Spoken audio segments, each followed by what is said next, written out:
Your Excellency, the President of the Federal Republic of Nigeria, President Bola Ahmed Tinubu, GCFR, here ably represented by the Secretary to the Government of the Federation, distinguished Senator George Akume.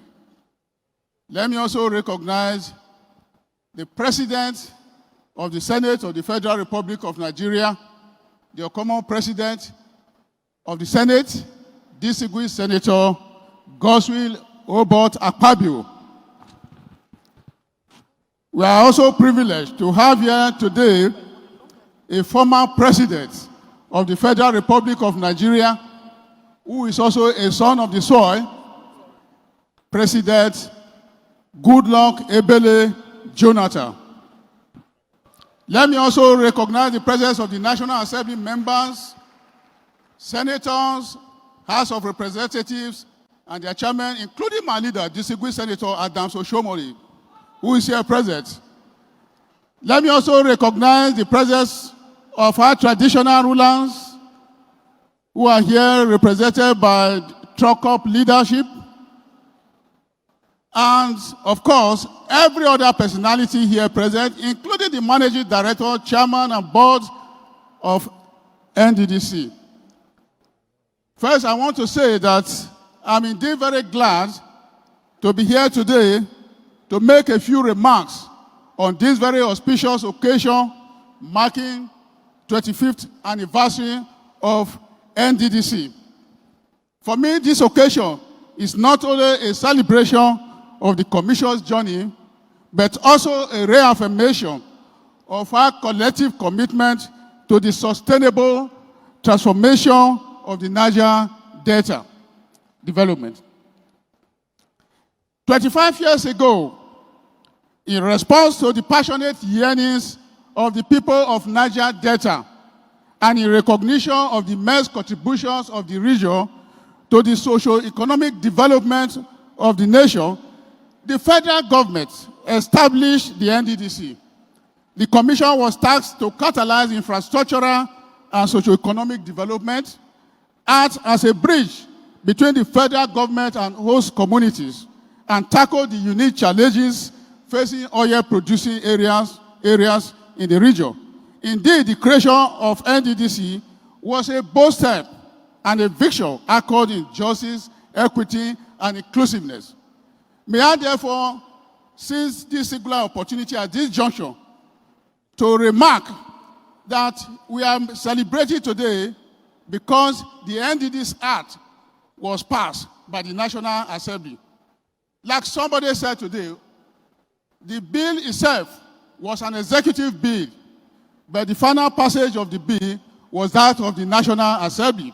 Because at the time the bill was passed to act, that was on the 1st and 6th of June by the House of Representatives and Senate in 2000, the then President declined assent.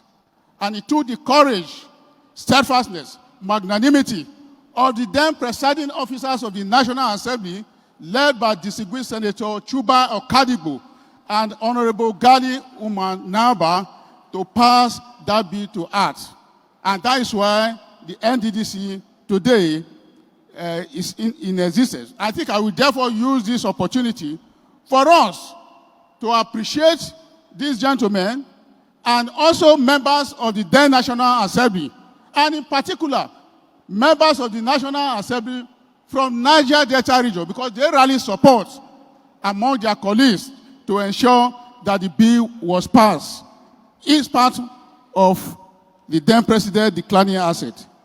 I also want to appreciate the then President, Olusegun Obasanjo, because if it were other presidents, say, well, since I didn't sign it and you vetoed me, I will not implement.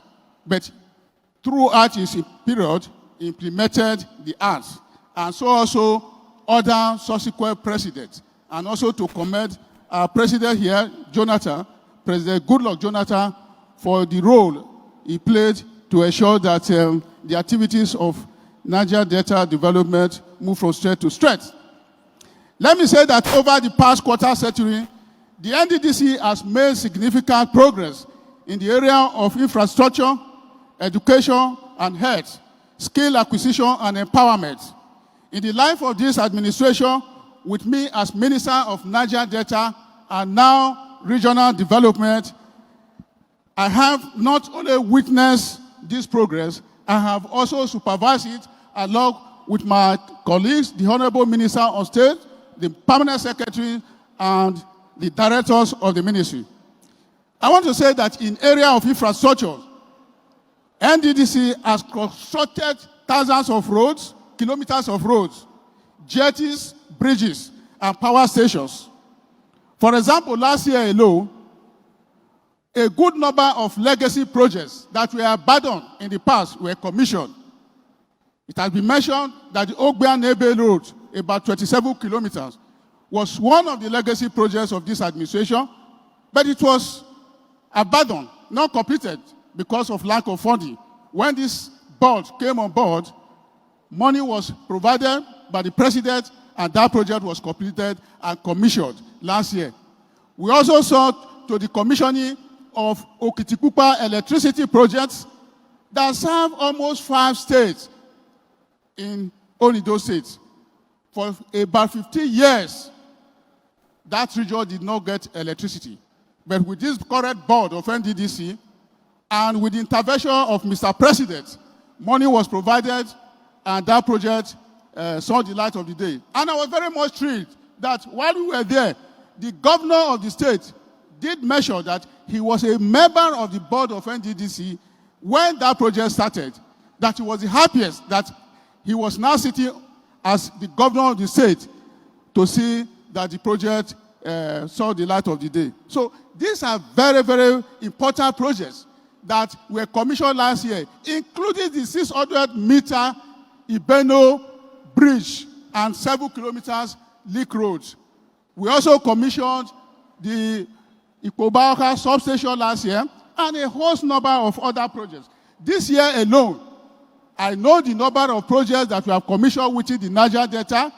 Is it the network of roads in Imo State, in Ghana local government, or the 23 kilometers network roads in Abia, the Oyibo, and Abraka, Bini, Phase 1. All these projects have been commissioned by NDDC and a number of others that are still on board. In the area of education and health, the NDDC has taken the lead in uplifting the lives of the people of Niger Delta through the construction and equipping of schools and hospitals. Recently, I attended the flag off of the free medical outreach and provision of ambulances and other medical equipment to selected hospitals in the 9 states of Niger Delta under the partnership of NDDC and the Renew Hope initiative of our First Lady. And also, under the same partnership, the NDDC acquired and distributed about 45,000 units of ULSC to various primary and secondary schools in Niger Delta. In 2024, the NDDC carried out free medical treatment and was able to treat about 32,000 patients in that SSRs alone. This trend has been going on for more than 10 years. And in a similar vein, since 2010, NDDC has been involved in foreign scholarships when every year students of the region, about 200, are set on foreign scholarship. And this is done in order to develop human capacity in the region. So there are quite a number, and I don't want to boast, but these achievements, to some extent, while they are commendable, I'm pleased to inform you that they are just a tip of the iceberg. As the Commission, under the watch of the Ministry of Regional Development, is posed to accelerating its developmental pace in the region. The pathway to achieving this is to align our operations with Mr. President's Renew Hope agenda, built on 8 core priorities, including economic reform, infrastructure, service delivery, and environmental sustainability. This provides a clear pathway for transformative development in the Niger Delta region. Under President Bola Ahmed Tinubu's leadership, the NDDC has been repositioned, just like every other person has said, to deliver on its mandate with greater efficiency. We are embracing institutional reforms, project prioritization, strategic partnerships, and digital governance for improved performance. Notably, we are aligning the Commission's work with national development plans, while improving accountability and transparency through the completion of legacy projects that create long-term impact in the region rather than token interventions. While we celebrate, we must also acknowledge and confront the persistent challenges of corruption and project abandonment, which have eroded public trust in the past. In this regard, I have to commend the effort of the board and management of this current NDDC for making a difference in terms of transparency and project completion since assumption of office. I'm sure having heard from PADEF, and we also heard from TROCOP, these are critical segments of the Niger Delta region, pouring encomiums on the current board of NDDC and a host of other people that have spoken. That is a clear confirmation that this current board is a board that, by the grace of God, will live to witness 4 years as their tenure. Notably, we are aligning the Commission's work with national development plans while improving accountability and transparency. While we celebrate, we must also acknowledge and confront the persistent challenges of corruption and abandonment, which I've alluded to. This celebration marks a turning point from transactional to transformational development. This demands a bold, inclusive, and data-driven approach, guided by the following principles: the principle of sustainability, cleaner energy, greater practices, and environmental remediation, such as the Ogoni cleanup, coordinated by APREP, must be deepened and sustained. Diversification, we must not only rely on oil. We must also invest in agriculture, blue economy, tourism, manufacturing, and technology. Youth and women empowerment. The youths are brimming with innovation. We must support them with skills, tools, and opportunities. Women must be empowered as equal stakeholders. I think in this area, NDDC has been doing its very best in terms of women and youth empowerment, training and empowering them with starter packs. Infrastructure development, roads, schools, and hospitals remain critical. We are committed to completing all viable projects and reducing the stock of abandoned projects. Peace and security development cannot happen without peace and security. We must address the root causes of conflict through equitable resources distribution. In this regard, I have to thank our traditional rulers who have always been the custodian of peace in their respective regions. And we want to urge you to continue to support this government to ensure that there's reasonable peace in Niger Delta. Regional strategy and coordination. The Ministry of Regional Development has begun harmonization of all existing regional development plans to create a unified and coherent strategy, ending disjointed and overlapping interventions. And to drive the region forward, we must stop working across purposes. We need to institutionalize collaboration, mutual respect, partnership between the federal government, state governments, civil society, private sectors, and international partners. Like a true union of purpose, we must not work in silos. Let us draw inspiration from successful models of regional integration and collective development. We must continue with critical stakeholder engagement across the Niger Delta region to ensure that even the most vulnerable voices are heard. Development must be inclusive, participatory, and community-driven. Distinguished ladies and gentlemen, 25 years of NDDC is not just a milestone, it is a call to deeper reflection, greater responsibility, and renewed commitment, and to ensure that if there are areas that have been neglected, that this time around we focus on them. Let us remember that the true wealth of the Niger Delta lies not only in oil, but in its people, resilient, creative, and resourceful.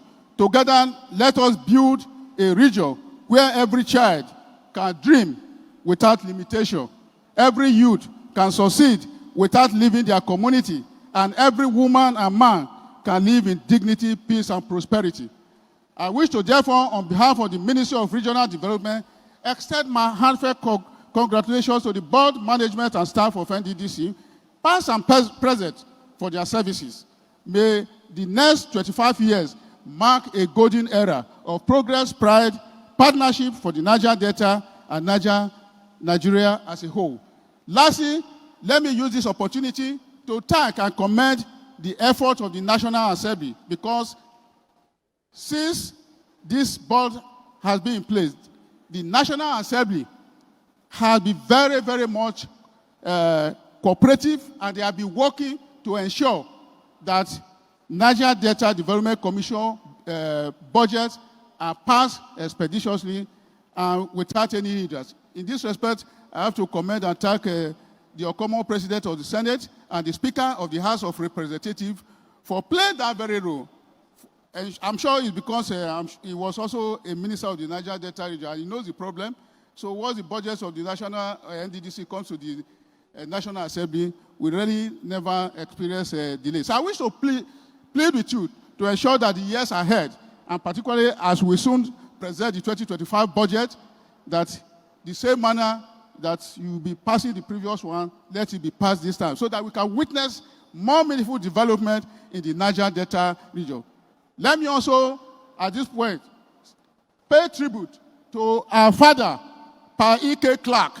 He's not here with us today, but he's one of those people who fought seriously to ensure that Niger Delta is where it is today. So we pray to Almighty God to repose his soul and to ensure that all his sins are forgiven. Having said that, let me say that we have come to the close of this speech, and to also appreciate and thank the Secretary to the Government of Federation, because he has been very wonderful. In most cases, when you get there on any matter, he doesn't waste time before he assists us. And also to the governors of the regions for their roles and the way and manner they have cooperated with the management and board of NDDC. So once again, I thank you and thank everybody here present.